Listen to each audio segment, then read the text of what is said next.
पत्रकारिता दिवस पर विनीत जायसवाल की नसीहत, कमजोर की बात उठाना पक्षपात नहीं, पत्रकार का धर्म है।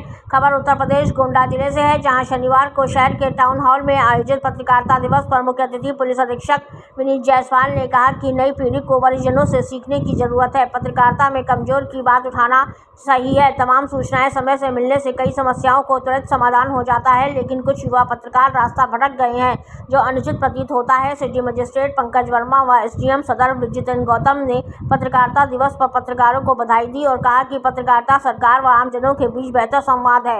इस मौके पर वरिष्ठ पत्रकार विजय बहादुर तिवारी, एसपी मिश्र, टीपी सिंह, चंद्र नारायण राव, केवी सिंह, हरि नारायण शुक्ल समेत अन्य पत्रकारों को सम्मानित किया गया। श्रमजीवी पत्रकार यूनियन के अध्यक्ष कैलाश वर्मा, महामंत्री महेंद्र तिवारी ने मुख्य अतिथियों का जोरदार स्वागत किया। संचालन इरफान मुईन ने किया। इस मौके पर सामाजिक कार्यकर्ता अरुण सिंह को एसपी ने सम्मानित किया। पत्रकारिता दिवस के कार्यक्रम में मंच से एसपी विनीत जायसवाल ने पत्रकारों को किया संबोधित। गोंडा से राम नारायण जायसवाल की खास रिपोर्ट। हल्के में नहीं होना, आज हमारा दिवस है तो वो बहुत सब कुछ बोल गए। मैं तो सिर्फ इतना बोलूंगा, मेरे बारे में बहुत बड़ा चढ़ा के बता रही, मैं भी आपके साथ साधारण इंसान हूँ, चिंतक, विचारक, लेखक, ऐसा कुछ नहीं। मुझे इतना कहना है, कभी पत्रकारिता मिशन हुआ करती थी, अभी मिशन नहीं रही, अभी व्यवसाय है, इसे स्वीकार कीजिए। कभी मिशन हुआ करती थी, अभी मिशन नहीं है, अभी व्यवसाय है। कभी पत्रकार महात्मा गांधी हुआ करते थे। हमारे समाज में सुधार हुए हों, रिफॉर्म्स हुए हों, उन सब की नींव यदि देखी जाए तो वो कहीं ना कहीं पत्रकारों ने ही रखी है। चाहे वो प्रिंट हो, चाहे वो मौखिक बोल के हो, समाज के माध्यम से, जो आज तक हम लोगों को प्रेरणा देती है, प्रेरित करती है। और बहुत ही अच्छा इस कार्यक्रम का आयोजन हुआ है और जो लोग पत्रकारिता की जगत में अच्छा कार्य कर रहे हैं, निश्चित तौर पे हमारी सामूहिक जिम्मेदारी है कि ऐसे लोगों का मनोबल हम बढ़ाएं, क्योंकि आज पारंपरिक मीडिया से अलग हटके भी कई प्रकार के मीडिया आ गई है। आपको भी इसकी जानकारी है। पहले सिर्फ हम प्रिंट मीडिया को जानते थे, फिर बाद में इलेक्ट्रॉनिक मीडिया आया। वो पहले जो 1 घंटे का समाचार हुआ करता था, 24x7 के चैनल्स बन गए। खबरों में इस प्रकार की प्रतियोगिता, इस प्रकार का कंपटीशन आया कि कहीं ना कहीं उस चीज को कमर्शियलाइज किया गया।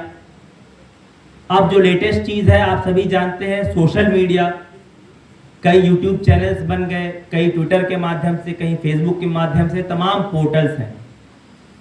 अब बहुत अच्छी बात, बहुत एक जो अनुभव दर्शाता है कि ये ऐसे ही नहीं, इतना वरिष्ठ इनको जो है ओहदा दिया गया है समाज में। जो अभी वक्ता हमारे से पूर्व यहाँ पर थे, इनके द्वारा बताया गया और जो बहुत महत्वपूर्ण बात की गई इनके द्वारा कि निष्पक्ष पत्रकारिता, निष्पक्ष जो कहते हैं कि ऐसा कोई शब्द नहीं होना चाहिए।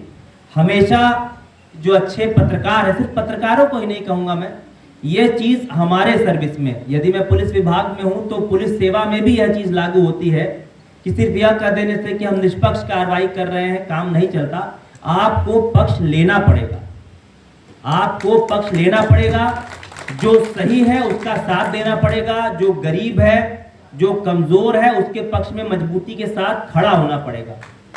यदि हमने वो रवैया अपनाया कहीं ना कहीं कानून की आड़ में या सो कॉल्ड निष्पक्षता की आड़ में कि भाई ये हम निष्पक्ष रहेंगे, तो आप सभी जान रहे हैं समाज में विभिन्न प्रकार के डिफरेंशिएशंस हैं, फर्क है, ऊंच नीच का फर्क है, मजबूत कमजोर का फर्क है, अमीर गरीब का फर्क है। तो इस निष्पक्षता की आड़ में होगा ये कि एक बड़ी मछली छोटी मछली को खा जाएगी और हम अपने निष्पक्षता का ढोल पीटते रह जाएंगे। तो इसलिए बहुत बहुत साधुवाद आपको जो आपने ये बात यहाँ पर रखी, और ये हमें भी इस चीज से सीखना चाहिए। और मैं भी अपने अधीनस्थों को बताने का ये प्रयास करता हूँ कि कई लोग ऐसे आएंगे आपके सामने थाने पर या आपके कार्यालय में, जिनकी ऑलरेडी बहुत पैरवी होगी। उनके लिए तो समाज और सिस्टम और सभी स्तंभ खड़े हैं, बट हमने जब ये सेवा हासिल की है, पढ़ लिख कर, अपने मेहनत से, अपने माता पिता से जो हमें संस्कार मिले हैं, वो हमें इस तरफ प्रेरित करते हैं कि जिसकी कोई पैरवी नहीं है, जो कमजोर है, निचले तबके से खड़ा है अकेले, हमें उसकी पैरवी बननी चाहिए। मैं प्रयास भी करता हूं, कई बार इस तरह के मामले जब मेरे पास आते हैं तो मैं थानों पर फोन करता हूं कि इस मामले में जो है कार्रवाई करके मुझे शाम तक बताइए। और कुछ समय बाद जब थाने सर मुझे फीडबैक मिलता है कि सर वो जो आपके जानने वाले थे उनको मैंने बुलाया, सुना और उनका इतना सा पोर्शन जो काम था वो जेन्युइन था, वो सर करा दिया। मैं कभी भी थाने वाले को करेक्ट नहीं करता हूं कि वो मेरे जानने वाला नहीं था। उसे लगता है, मेरी पैरवी से उसको लगता है कई बार नीचे अधीनस्थों को कि लग रहा है सर का कोई रेफरेंस से आया है या कोई जानने वाला आया है, तो इसलिए उसको ज़्यादा वो ध्यान देते हैं और वो काम को प्राथमिकता पे लाते हैं और मेरी मंशा है वो पूरी हो जाती। मुझे कभी एसएचओ को मैंने पलट के ये नहीं बताया कि नहीं वो कोई मेरे जानने वाले नहीं थे। मुझे लगता है कि चलो मैं ही उसकी पैरवी बना और मेरी पैरवी से ही उसका जो जेन्युइन काम है वो हो गया। यही कार्य आचरण जो आपने बताया कि हमें पक्ष लेना पड़ेगा। बस एक मेरा अनुरोध रहेगा जो हमेशा, क्योंकि आप समझते हैं हम भी पुलिस प्रशासन में हैं, सुबह शाम आप लोगों से हमारा समन्वय रहता है, तालमेल रहता है, हमें आपकी ज़रूरत है, आपको हमारी ज़रूरत है।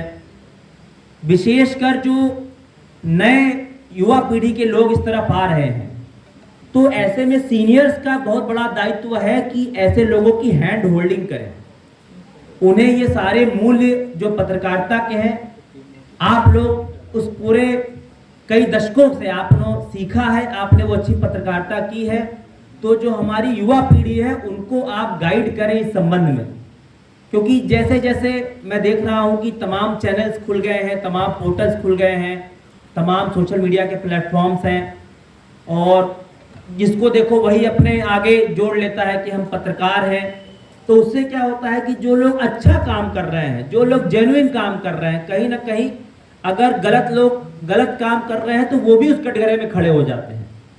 तो ये भी हम सबकी एक सामूहिक जिम्मेवारी है। हालांकि मैं उसके लिए कोई अधिकृत नहीं हूं कि मैं किसी को इस संबंध में कोई गाइडलाइन दूं, लेकिन जो मैंने अनुभव किया है इस पार्ट से बैठकर वो मैं बता रहा हूं कि अगर कोई हमारा स्वार्थ नहीं है, अगर हमारी कोई बदनीयति नहीं है खबर के पीछे, तो आप विश्वास करिए नीचे से लेकर ऊपर तक सभी लोग उसकी सराहना करते हैं। और मैं तो कई बार धन्यवाद देता हूं कि आपकी वजह से मुझे ये फीडबैक मिल गया, वरना सोचिए कि अगर नीचे मेरे रहते कि ये गलत हो जाता तो मुझे कितना खराब लगता।